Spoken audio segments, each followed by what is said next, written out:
ස්වාමින් වහන්සේ ඔබ සමග වනසේක්වා. ඔබ සමගද වනසේක්වා.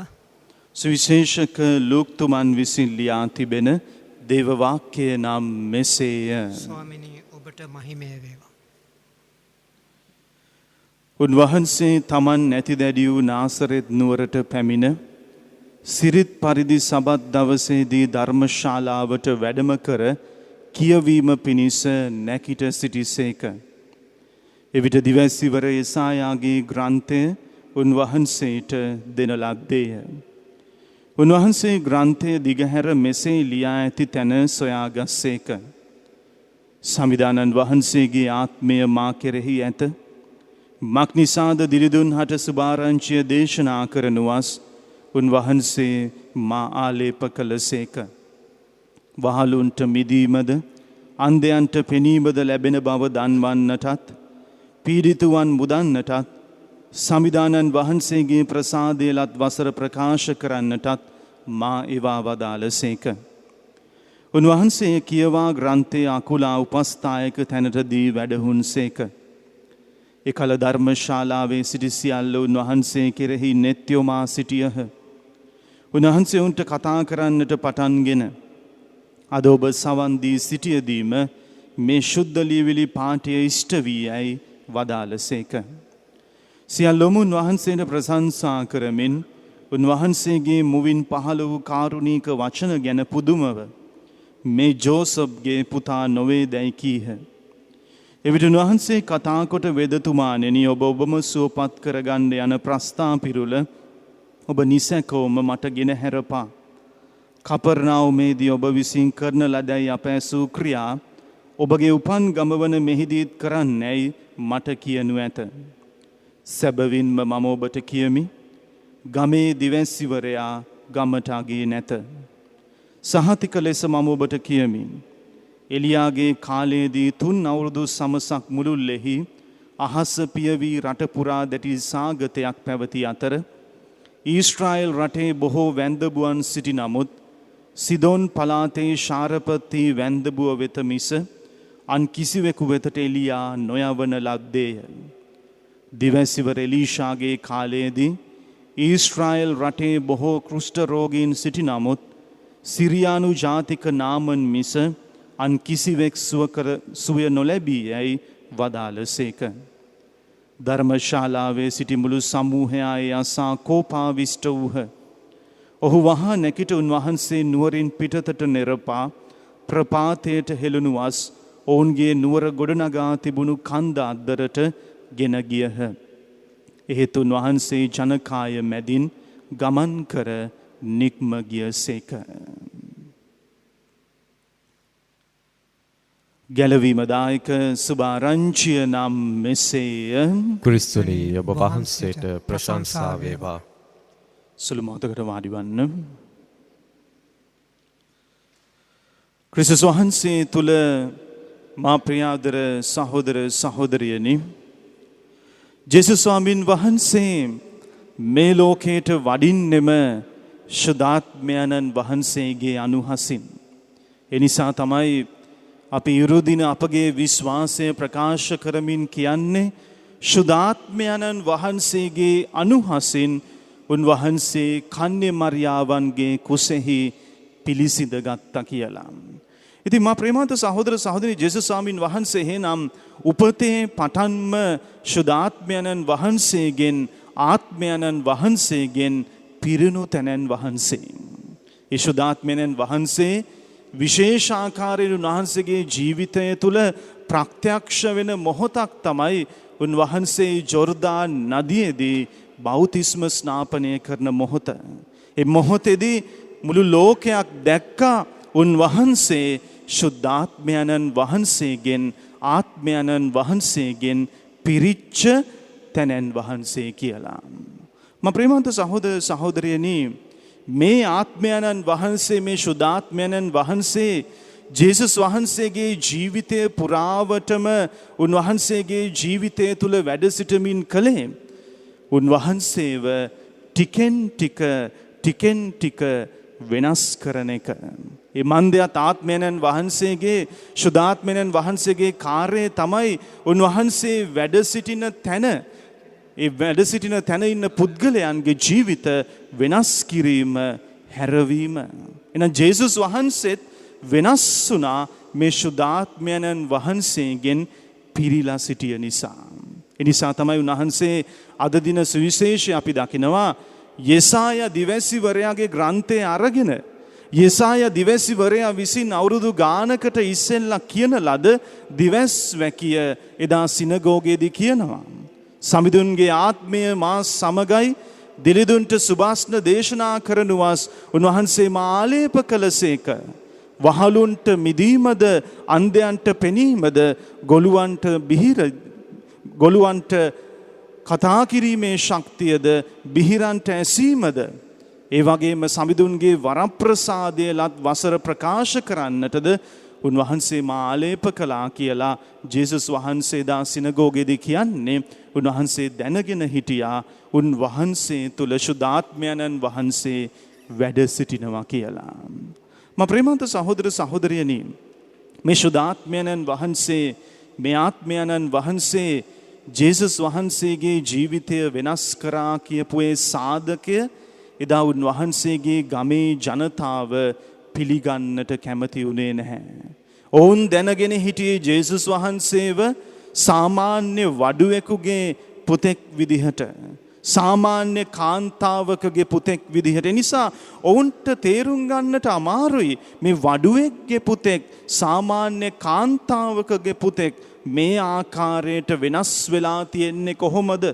මේ ආකාරයට ප්‍රඥා සම්පන්න පුද්ගලයෙකු විදිහට, දැනුම් තේරුම් තියෙන පුද්ගලයෙක් විදිහට කතා කරන්නේ කොහොමද කියන එක ඔවුන්ට තේරුම් ගන්නට, අදහා ගන්නට බැරුව ගියා. මේ මන්දයත් ඔවුන් දැනගෙන හිටියේ නෑ මේ ශුද්ධාත්මයානෝ, මේ ආත්මයානෝ ජේසුස් වහන්සේගේ ජීවිතය තුල වැඩ සිටමින් උන්වහන්සේව වෙනස් කර ඇති බව.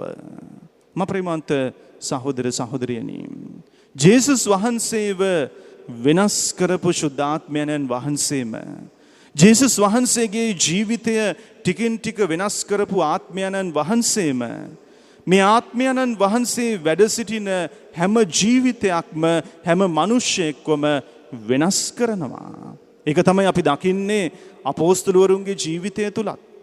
ජේසුස් වහන්සේගේ මරණයට පෙර සහ මරණය සිදුවෙච්ච මොහොතේ කේන්තියෙන්, බයෙන්, වෛරයකින් වැඩ කරපු අපෝස්තලවරු අන්තිමේදී සියල්ල සුන්බුන් වුණා, සියලු බලාපොරොත්තු නැති වුණා කියලා එදා තනියම ඔවුන් හැංගිලා ඉන්නකොට ශුද්ධාත්මයන්න් වහන්සේ ඔවුන්ගේ ජීවිතවලට වැඩලා ඔවුන්ගේ ජීවිතේ හැරුම් ලක්ෂයතනින් ආරම්භ කළා. ඔවුන් වෙනස් කරා. මේ බය වෙලා හිටපු අය, ලෝකෙන් පලිගන්නවා කියලා හිතපු මිනිස්සුන්ව ශුද්ධාත්මයන්න් වහන්සේ වෙනස් කරලා ලෝකයට ආදරය බෙදන, ලෝකයට ජේසුස් වහන්සේගේ සමාව දීමේ ප්‍රදානය දානය කරන අපෝස්තලවරු බවට පත් කළේ ශුද්ධාත්මයන්න් වහන්සේ. එනම් ශුද්ධාත්මයන්න් වහන්සේ වැඩ සිටින්නේ මොන පුද්ගලයා තුලද? ඒ පුද්ගලයන්ව වෙනස් කරනවා. මා ප්‍රේමවන්ත සහෝදර සහෝදරියනි, මේ ශුද්ධාත්මයන්න් වහන්සේගේ වැඩ සිටීම අද අපේ ජීවිතවලට බහුල ලෙස දැනෙන කාලයක්. උන්වහන්සේ වැඩ සිටිමින් අපිව වෙනස් කරන්න ඕන නේද කියන එක අපිට ගොඩක් දැනෙන කාලයක තමයි අපි ජීවත් වෙන්නේ. අපි දකිනවා හැම සමාජ තලයක් තුලම සමාජය පිරිහිලා තියෙන්නේ. සාර ධර්ම පිරිහිලා, ඒ වගේම මිනිස්සු අද සාර ධර්ම අනුව ජීවත් වෙන්නේ නැතුව, දේව වචනය අනුව ජීවත් වෙන්නේ නැතුව, දේව ධර්මය අනුව ජීවත් වෙන්නේ නැතුව තමන්ගේ ජීවිත නාස්ති කරගෙන තියෙන සමයක අපිට දැනෙනවා මේ ශුද්ධාත්මයන්න් වහන්සේගේ වැඩ සිටීමේ වැදගත්කම. මා ප්‍රේමවන්ත සහෝදර සහෝදරියනි, ජේසුස් ස්වාමීන් වහන්සේම ජෝන් තුමාගේ සුවිශේෂයේ 3 වෙනි පරිච්ඡේදයේ අපි දකිනවා නිකදේමුස් සමග කරන සංවාදයේදී මේ ශුද්ධාත්මයන්න් වහන්සේ තුල ජනිත වීමේ වැදගත්කම නිකදේමුස්ටත් ඒ වගේම අපිටත් පහදලා දෙන ආකාරයට පහදා දෙන ආකාරය.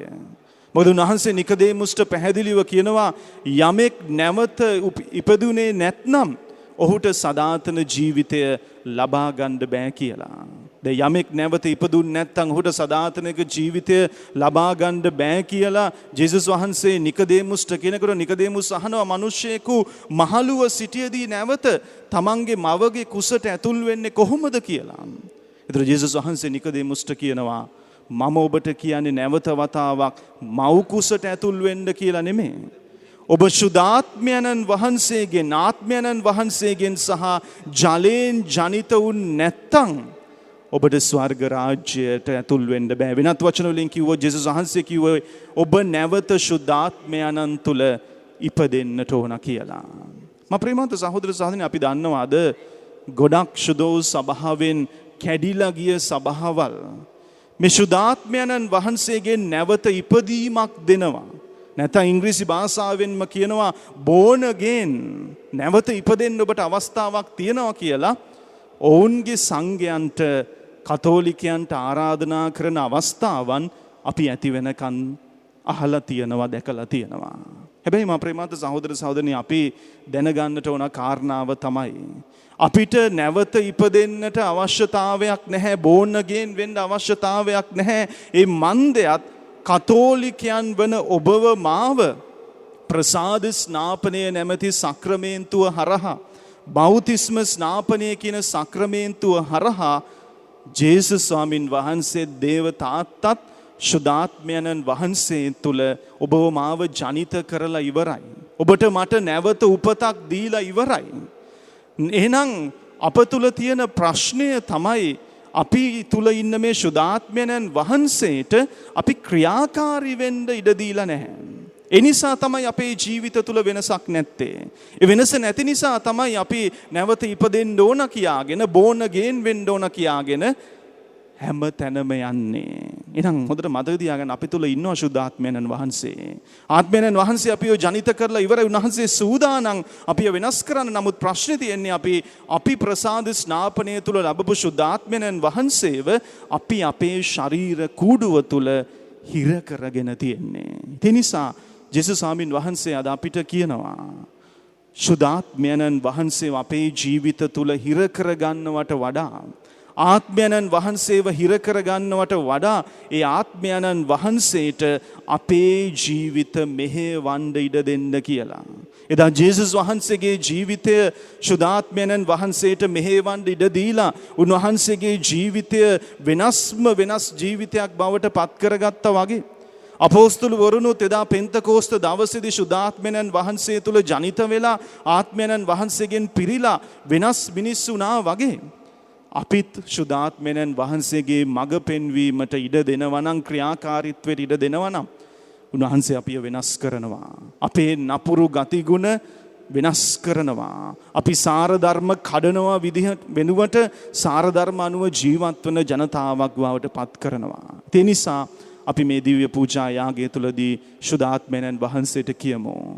ප්‍රසාද ස්නාපනය තුල ඔබ වහන්සේ අපිව නැවත උපතකට කැඳෙව්වා. ඒ නිසා ඔබ වහන්සේ අපිව ජනිත කරලා ඉවරයි. ඒ නිසා ඔබ වහන්සේගේ ක්‍රියාකාරීත්වයට නතු වෙමින් ඔබ වහන්සේගේ මඟ පෙන්වීමට නතු වෙමින් අලුත් මිනිහෙක් වෙන්නට නව මැවිල්ලක් වෙන්න වෙනස් මිනිස්සු වෙන්න අපිට උදව් වෙන්න කියලා ඉල්ලලා මේ දිව්‍ය යාගය තුලදී අපි ආඥා කරමු. පියාණන්ගේද පුත්‍රයාණන්ගේද සුද්ධාත්මයන්ගේද නාමයෙන් ආමෙන්.